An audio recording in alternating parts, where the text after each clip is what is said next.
I'm Bob Rainey. This is on the land training. This is the safety module. So I'm running a PowerPoint. It does have some videos in it.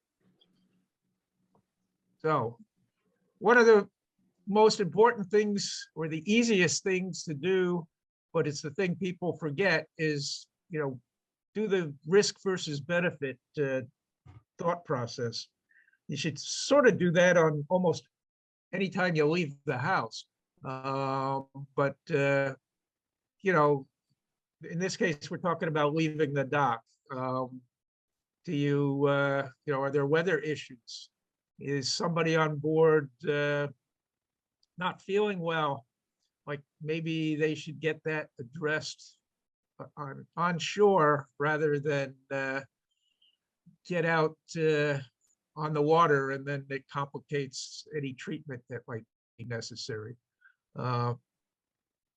Same thing with fatigue and physical impairment. People need to make that kind of decision. And I put the Don life jackets on early, but the Coast Guard, if you're talking to them on the radio and you have an issue, the first thing they ask is, does everyone on board have life jackets on? And they basically won't continue the conversation until you answer the affirmative. So, okay, so part of the situational awareness is to keep track of various things, keep track of time. Lots of accidents or incidents have occurred where people are in a rush making up for lost time. And keep track of the crew. Did somebody go up to the foredeck to take a nap, and you're going to tack? And if you don't let them know, they might just, in their sleep, just roll over into the water. And obviously keep track of other boats and objects in the water. Sometimes you can get hurt. Sometimes it's just embarrassing. But I know I was on the Chesapeake. I forget what lighthouse it was, but we were sailing along, and all of a sudden we hear this crash, and it was a J30 with like a 140%. Oh no, it probably was like 160% Genoa. It crashed right into a lighthouse. So I'm sure it did a lot of damage. We were far enough away, we could tell nobody looked to be hurt, but yeah, it was a sudden stop. So when you're on board, it doesn't hurt to be, looking off in the distance and seeing what's unfolding. Maybe there's a big ship coming down a channel that nobody saw, that kind of fun stuff. Yeah, so fire at sea is a major concern. We got lots of sources of fuel for fires, propane stoves and ovens. Now, propane is a great fuel because it's a liquid at relatively low pressures. I think like 50 psi, and it's a liquid. So it's easy to store. The big issue, the reason it wasn't used on marine vessels for a long time, is that it's heavier than air. So that means if you got a burner that's off but left partly on, where does all this propane go? It goes down in the bilge. So that's a disaster waiting to happen. That's why there's a solenoid valve located right at the tank. And that is activated down below by a switch. It's either on the breaker panel, by the stove, or both. So proper way to shut down a propane stove is to shut the switch off, which shuts the solenoid down, and let the stove burn out, which now has removed the pressure and the propane that was in the lines, and then shut the stove off. The compartment that the propane tank is in has actually has a drain in it, as if it's draining water, because the propane is heavier than air. The drain drains to outside the hull, so that if there is a small leak there, it goes out off the boat and it's not an issue. In the past, there were other fuels that were used, like alcohol and compressed natural gas. Alcohol was deemed to be safe at the time, safer than propane. It has a few issues. One is that it's horrible to cook with. It doesn't have a lot of heat. The other is that in many light conditions, you can't see an alcohol fire. So it can be a little tough to put out. Compressed natural gas, that has the advantage that it's lighter than air. So it removes that danger from propane. The disadvantage is that you need to make it a liquid to be able to store it. It's got to be at 2000 PSI or something. So you basically have scuba tanks. They're not very convenient. So that's why propane took over. Obviously, electrical issues can be a source of ignition for fire. Fiberglass is made up of, the fiberglass strands, but it's also made up of epoxy or polyester resins. They are really flammable. And then we got the gasoline versus diesel. Gasoline vapor is explosive, so that's a dramatic fire. Diesel does burn, so it's not. It's really hard to make it explode. So that's why it's the choice. But it can support fires. So know where the fire extinguishers are. Typically they're in the V-berth area, somewhere in the main cabin, some frequently by the galley, and then either the aft cabin or the cockpit. Aim at the base of the flames, right? And some engine compartments have a little, about 1.5 inch plastic cap on them. That's for fire extinguisher access to the engine compartment. There's Class A for paper and wood, Class B and for combustible liquids, oil, grease, etc., and then Class C for flammable gases. But most boats have ABC, but the A is like a sub rating. Like, it's not very good at putting out paper and wood. It's much better at putting out combustible liquids and flammable gases. How to use a fire extinguisher. Accidents happen. Be prepared to fight your own fire by learning how to use a fire extinguisher. You will need courage, calm, and a fire extinguisher. Step 1. Know how fire extinguishers are classified. Class A extinguishers are for common combustibles like paper or wood. Class B are for flammable liquids, and Class C are for electrical fires. The Red Cross recommends ABC classified fire extinguishers for home use. Step 2. Inspect the fire extinguisher before use.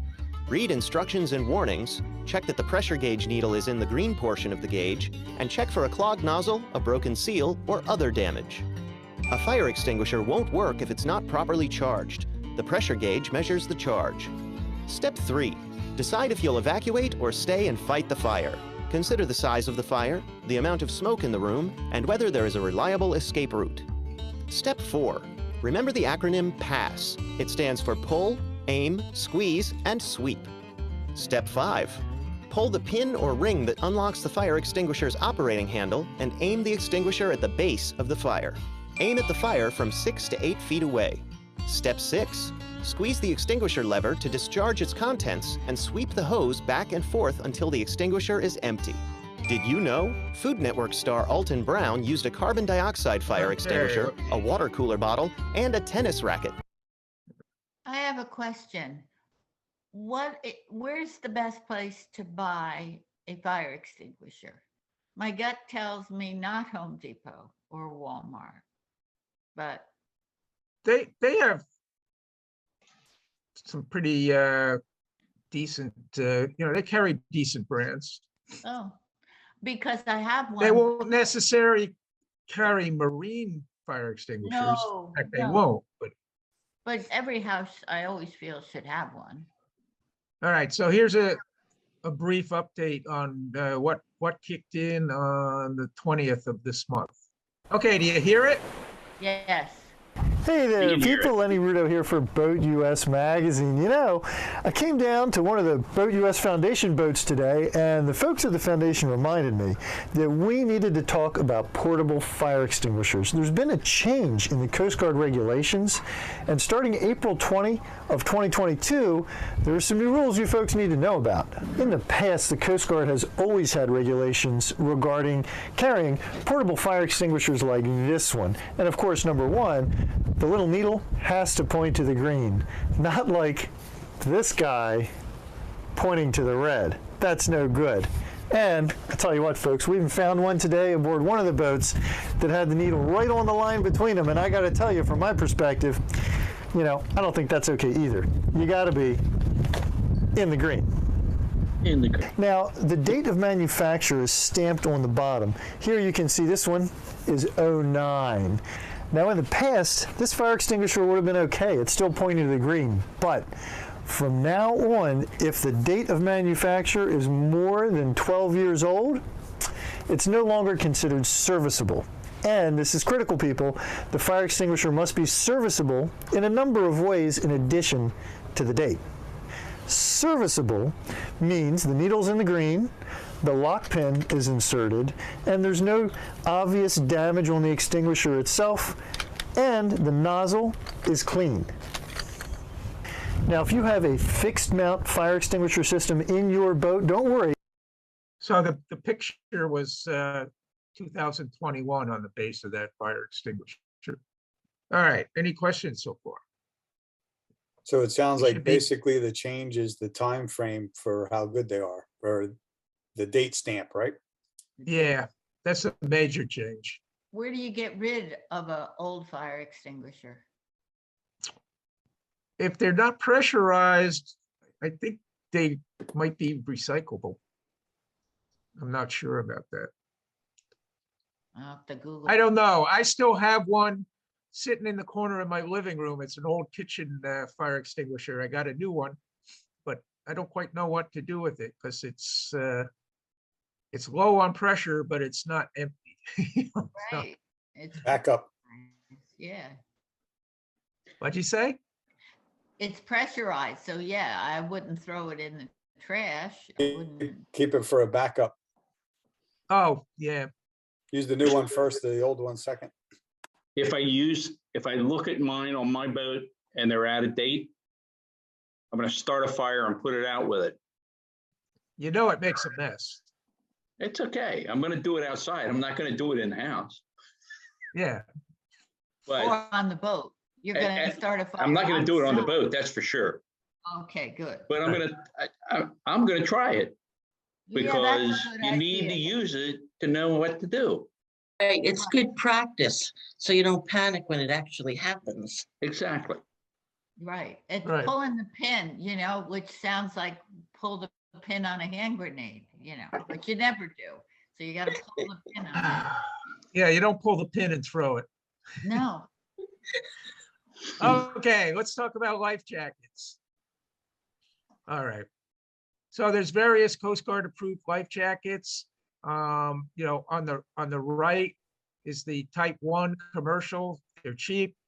They're really obnoxious to wear, but they do turn an unconscious person so that they're face up.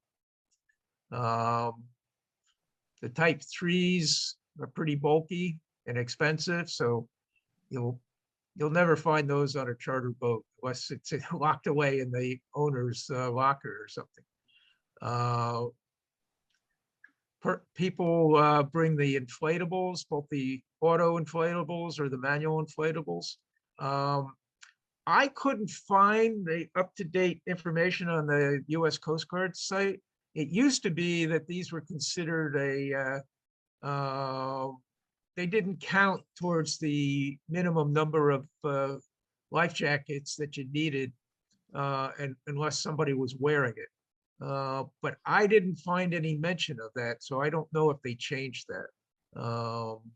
But if you have one, you probably should be wearing it. So the other thing is, so a lot of these inflatable, they're available with a harness built in, and you can get a tether that connects you to someplace on the boat. Some of the early tethers didn't have a quick release that could release under load at the person. And that's critical, because if you're being dragged underwater by the moving boat or whatever, and you can't breathe, you got to be able to release the tether, and you're not going to reach the far end. You're only going to be able to reach the end that's right at your belly. And dragging somebody along with the I don't know if you can see where I'm circling, but right at the belly there, if somebody's being dragged along by that, they're almost inevitably going to be face down. It doesn't flip you around the other way. So just something to keep in mind. If you have a tether, sometimes under long passages, people will put jack lines, which it's a line on each side of the boat that goes from the bow all the way to the cockpit that is continuous, so you can clip into it and slide forward without having to unclip. All right. Bob, Yes. you were saying the person with Inflatable harness, type 5. the inflatable harness, type 5, that if a person is, that if they're being dragged, they'll be face down. I thought, because that's the type of life jacket that we wear, and we have this fantasy that if we land in the water, well, I know it'll inflate, because actually it happened to me in one of the sailing club trips in St. Martin. I landed in the water to grab our Boat hook, and the thing did inflate. So that was a learning experience in and of itself. So if a person lands in the water and it hasn't inflated, is that because the life jacket is faulty? Could be. Could be. But if it does inflate, are they going to go face down? It's going to be like they had nothing on at all. If it doesn't inflate. If it does inflate, Oh no, they're going to be face up. Down? No, they're going to be face up. Okay. I was talking about if you were using the tether. Oh, If it had a built-in harness and you were using the tether and were being dragged. I can attest to the fact that if you land in the water, it's like being in a car, with, what are they called? The Airbags. airbag. It'll inflate if you have impact. Well, there's two styles. One is the little sensor just has to get a little damp and it'll inflate. The other is it's actually going by water pressure. It doesn't need impact. It just needs to be under the water like 6 inches or whatever, and it'll inflate. Bob is saying where the tether attaches to the harness on your body, Yes. and the way your body weight is distributed, you're going to be, and if you're underway, if you're tethered to the boat and it's still moving, even at 5 knots, 4 knots, 3 knots, you're going to be face down, because that's where Probably. if it were up higher at the back of the neck, maybe, but then that's a whole Well, nother. I could tell you with swiftwater rescue that the attachment point for like a tether is on the upper back. Yeah, And that way you can be dragged along and your head's out of the water. right. But the whole purpose of the tether, I thought, was to keep you aboard not to go overboard. So Exactly. if you're Exactly. overboard with the tether, then you're what your point you're making is you're really in a bad place. Bad place. And you got to make sure your tether is one of the And more recent and ones maybe- that you can release. yeah, Yeah. it needs to be a releasable tether. Yeah. And it needs to be, as you said, shorter. Right. Not real long, which, yeah, there was a movie and Because they there's no showed the reason, guy pulling himself out of the water. yeah, It's there's just, no reason to wear a tether except to keep you from going overboard. you're absolutely Well, right. and So I'm that's trying to figure out, why are you going overboard with a tether?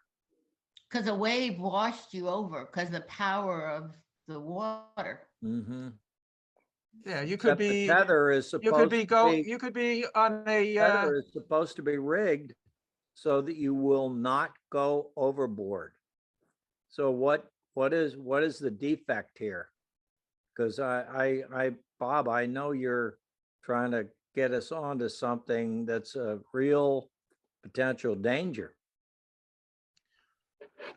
well, if you were following a jack line on the windward side and all of a sudden the boat broached and now, that's now the leeward side and buried in the water and you flipped over the Lifeline. lifelines or slipped through the lifelines Yeah, because of what you were doing, yeah. you're going to be dragged. So is it Okay. a likely scenario?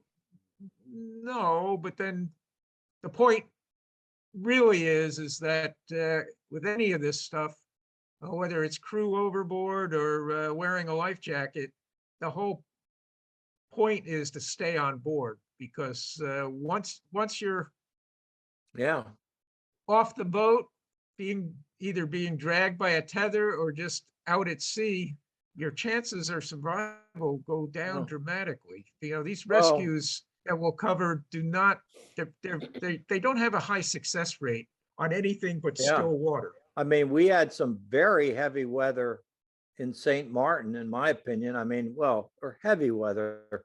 It was, I don't think anybody would have wanted to go overboard in the weather we had in St. Martin. Because my guess is, if you went overboard, you were probably toast. Right. So we got some more videos. This video of a figure eight, this is one of a common maneuver if you got crew overboard. It doesn't have audio, but it's a good, they have a upper right little scorecard of a graphic that shows, what part of the figure eight they're in. Unfortunately, they don't verbalize what they're doing. It's text. So I'll have to give my commentary.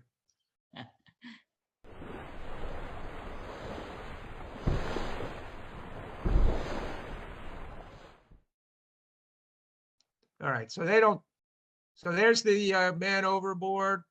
They just tossed it to windward. You shout man overboard. You have a spotter that's following the person and pointing to them.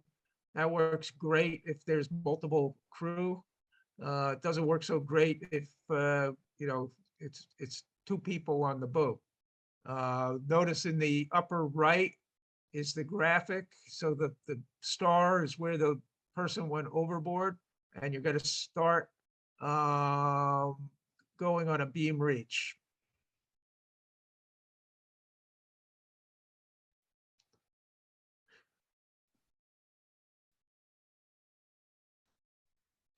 So you fall off to a beam reach. You see the red line. Hold the course for at least 4 to 5 boat lengths. And then you're going to do a tack. That's the advantage of the figure eight, is you don't jive. And in wild wind conditions, it can be a little rough. So you're doing a tack, and unfortunately, they're shifting the location of the camera, which makes it really confusing.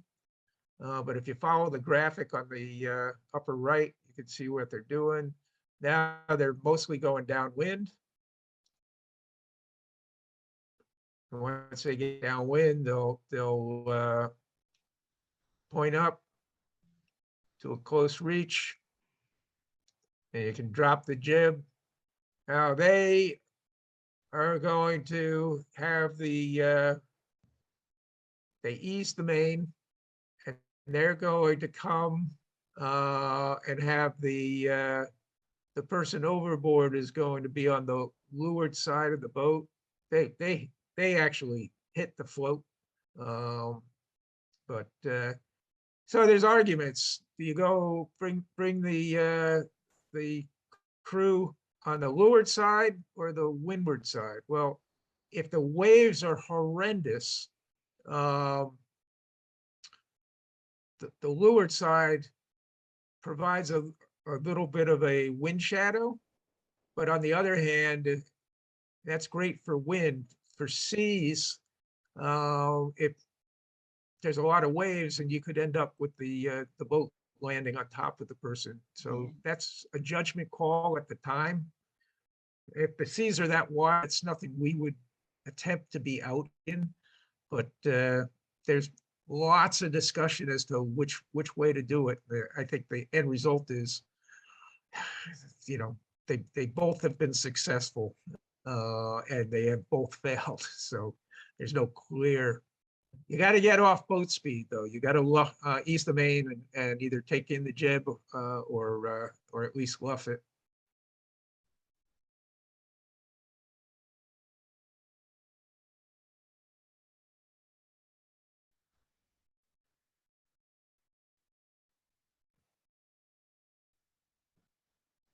Yeah, they go right over that person. They do. Which, if the person was conscious, it's not a big deal. They would see the boat coming. Right. And push off. Right. Question, Bob, at some point in time, start the engine? Yeah, there's theories on that too. If you start the engine, you got to be real careful. I mean, you could start the engine but not engage the transmission. They use it for emergencies.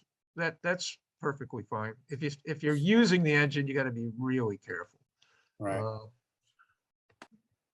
So let's see if I have to. All right. So but it's very small print. yeah, I'm going for the graphics. So here's the quick stop method. The crew goes overboard, and you go upwind, and you tack, and you go on a broad reach, and you come around. But the disadvantage here is that you got to jibe, which can be a wild ride if it's really windy. So it is quick, but it's not for high winds. And then here's the figure 8 method that we went. The crew went overboard. You go on a beam reach. You tack. You go on a broad reach. You come below the patient, and then you go to a close reach. And as you get close, you need to scrub off speed. So that brings us, in terms of getting the person on board, it brings into the life sling, which almost every boat has. And here's a rather dated demo video, but it seems totally appropriate. What I didn't know is the life sling pack on the bottom of the bag is a what do you call it? Like it's usually an 8-to-1 pulley system that you can Block and tackle. Block and tackle that you can clip to, say, well, they're going to say a mainsail halyard, but that's not happening on our boats. So you can use almost all of them have a halyard that's tied off. Don't use. that you can use. So let's watch the video.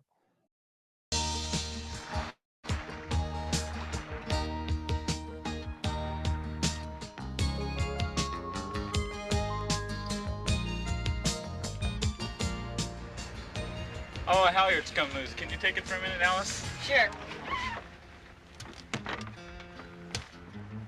One hand for the ship, Bob. Bob! Bob! Hold it. Wait a minute. As convincing as this may seem, it is not real. My name is not Alice, Bob is not my husband, and he's not about to drown. He has a wetsuit on under his clothes. But this is not a joke either. Accidents like this happen more often than we'd like to think, and too often turn out as tragedies, even with the victim right alongside the boat. My real name is Kathy Fryer, and for the last 5 years, I've been working with the Sailing Foundation here in Seattle, helping to design and test the life sling. The life sling was developed in response to situations just like this, short-handed man overboard. But it is invaluable on fully crewed boats as well. The life sling provides a proven, tested system for recovering the victim and getting them back on board safely. With Bob's help, I'd like to demonstrate the life sling rescue system. Let's back up a bit.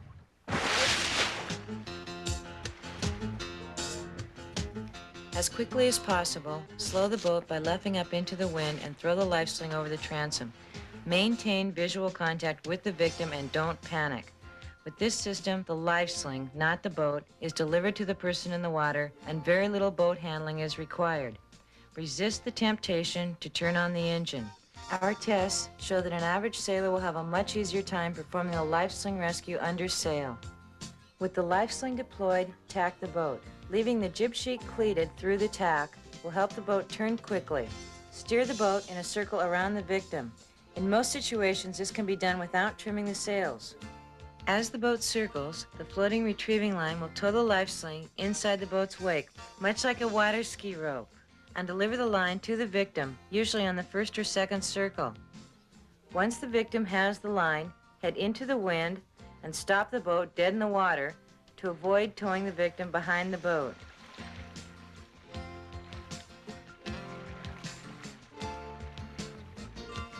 To keep the boat stopped, drop the sails, head sail first. At this point, the rescue is well underway. With the boat stopped, use the retrieving line to pull the victim to the boat. If necessary, the line can be taken to a winch. The victim will be safer, more comfortable, and easier to pull floating on his back. Once he's alongside, pull the victim as far out of the water as possible and cleat the retrieving line securely. The strain on the line will keep the victim secure in the life sling, and lifting his head and shoulders out of the water will greatly reduce the chance of hypothermia. The lifting tackle, which is best stowed in the bottom of the life sling bag, can now be rigged. The bottom end of the tackle is passed over the lifelines and snapped into the large loop which attaches the retrieving line to the life sling. Remember, at this point, the emergency is over, and proper procedure is a lot more important than speed. The main halyard is used to lift the top end of the tackle. Actually, any halyard will work, but the main is easy to reach and gives the best lead. The top block of the tackle should be raised to about 10 feet off the deck and then cleated securely. This height will enable the victim to clear the lifelines. The hauling part of the tackle should be taken through the normal jib lead to give it a fair lead to the winch. Take a strain on the tackle and release the retrieving line. Then use the power of the winch and tackle to lift the victim out of the water and over the lifelines. With any luck at all, you will never need to use your life sling in a real overboard situation, but it is very important to rehearse the drill. A practice session aboard your boat with your crew will familiarize everyone with the life sling system and give them the confidence to carry out a real rescue calmly and successfully. You're a great victim, Bob. One of the things, this kind of goes over what the video was, but one of the things to bear in mind is if you have a conscious patient, if you have a dock line that you put on the rear cleat and then make a big loop that it goes, underwater near where the crew is overboard, and then bring it back up to a winch, you now have an adjustable step, and you can actually have them stand on that, and people hold their back, and you can crank up on the winch and get them up that way. All right. We're gonna start wrapping this up. We're not gonna cover seasickness. Yeah, we can skip over that. It's getting late. Yeah, heat and sun, just stay hydrated. Remember that suntan lotion takes about 30 minutes to actually activate. And yeah, vinegar works on jellyfish stings. All right. Any questions?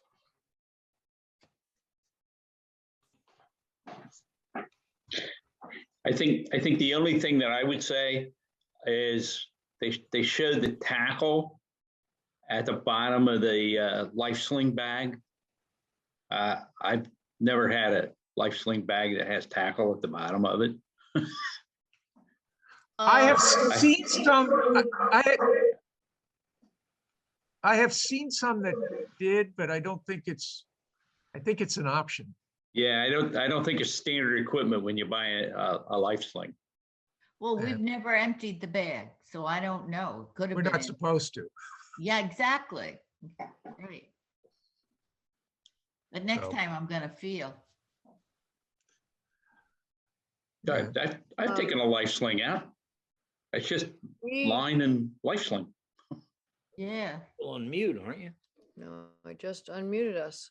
No. No, we I can hear you. Yeah, we learned from one of our friends who came aboard, who is an experienced sailor, that we actually didn't have our life slings set up properly. Pre-cleated. And he Right. so he pre-cleated it for us. We Yeah. we had not done that.